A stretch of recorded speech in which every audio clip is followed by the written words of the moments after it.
am announcing today my candidacy for the presidency of the United States.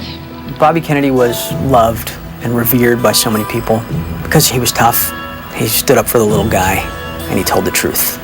40 years ago, the political upheaval that happened in our country in the 60s, issues of race, issues of class, it was a very fertile time, I think, for change in our country. And when I was a young doorman here, I greeted everyone.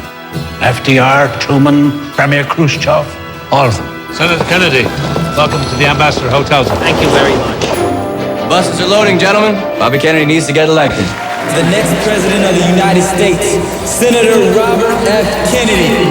The death of Bobby Kennedy was sort of the death of our idealism. Now that Dr. King is gone, no one left but Bobby. No one. Do we know anything yet? We got men on the 6th floor going from room to room. You the manager? It's the life of the Ambassador Hotel and the ordinary goings on there. And this is a special day because Robert Kennedy's coming. Ever see Grand Hotel, Henry? No, I haven't, Mr. Casey. Of course you didn't. I have seen Bonnie and Clyde, though. Oh, that's a good film. Ever see Bonnie and Clyde, Nelson? I saw it with you. It's about various people's lives intersecting at the Ambassador Hotel on the day that he's shot. You are our lovely bride-to-be.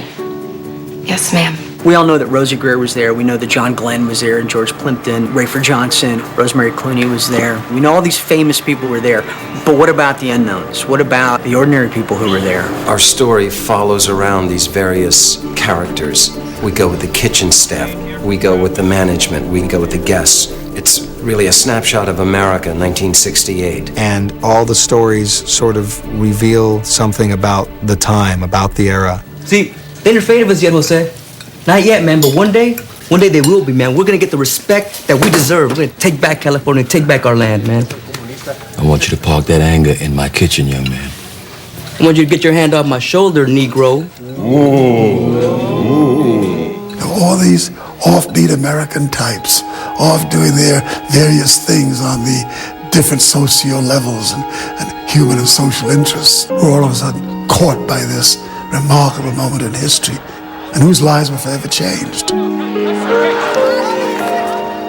In the film, I played the sous chef at the Ambassador Hotel, the number 2 man in the kitchen. And in the pantry somewhere, someone had written some graffiti that said the once and future king. So I had to invent a character who was worldly enough, wise enough, to write something like that on the wall. Who is it? It's got to be Lawrence Fishburne. Didn't know? It's got to be. I wrote that role for him. That's you. Little man. That's you. The story of King Arthur, Knights of the Round Table, Merlin the Magician. You have heard of it, of course. Yeah. We read the stories in school. Then you know that Arthur wasn't always a king. He was a young man once like you. You, Jose, are a young king.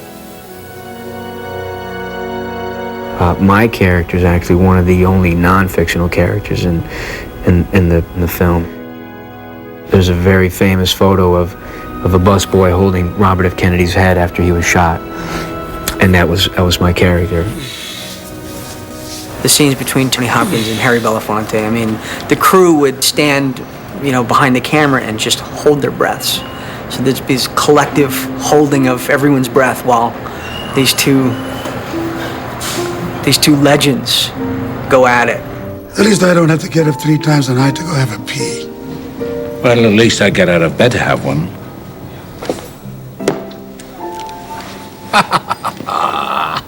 Checkmate. Working with Harry Belafonte, what an extraordinary man he is. He is such a revolutionary force. And he was close to Bobby Kennedy. To touch him is a part of touching a little bit of modern American history. I'd like to die knowing that I've beaten you just once. That's all I pray for, Lord. Keep praying. Hey, Paul. Gentlemen? Would you like to replace an elderly gentleman while he goes off to take his afternoon nap? Tony Hopkins runs up to me and says, I can't believe I'm working with Bill Macy. And I said, oh, yeah, that's great. I'm trying to, blow it off, and moments later, Bill Macy runs up to me. I can't believe I'm working with Tony Hopkins. And I said, come on, he just put you up. He says, no. There's a hook and ladder keeping me from my first cup of coffee in the Crossroads. Don't you have a home, John? Oh, this is my home, you know that. Retirement doesn't suit you, does it? In 1968, the civil rights movement was just starting to catch fire. Daryl. And this is a little snapshot of that issue. I'm getting complaints that you're not allowing the kitchen staff off work to vote today. We're understaffed this week. I've got 6 workers with the flu. I've had to deny sick leave, too. Did you tell them they couldn't leave? This is no small thing we're doing tonight. I need every staffer with a pulse on Did you duty. tell them that they couldn't leave to vote? They're not gonna vote. Half of them are illegal. They can't vote. Christian and I had acted together before, and he's always great fun. And our scenes I felt great about because we just nailed them first time in. I don't think they ever did a second take because we screwed up. You'll post a memo informing all employees of their right to vote. We already received a call about stolen voting machines down in Precinct 180.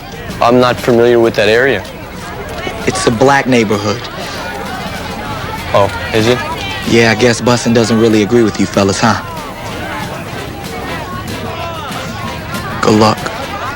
This film has been, just life-altering, career-altering. It was very unexpected. I got a chance to, express that pain that, the entire nation felt. I was watching the local news yesterday. What I saw happen on that motorcade just gave me hope.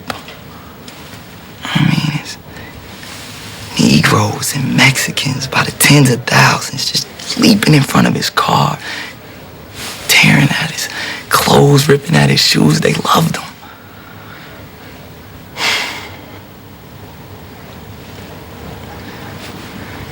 Now that Dr. King is gone,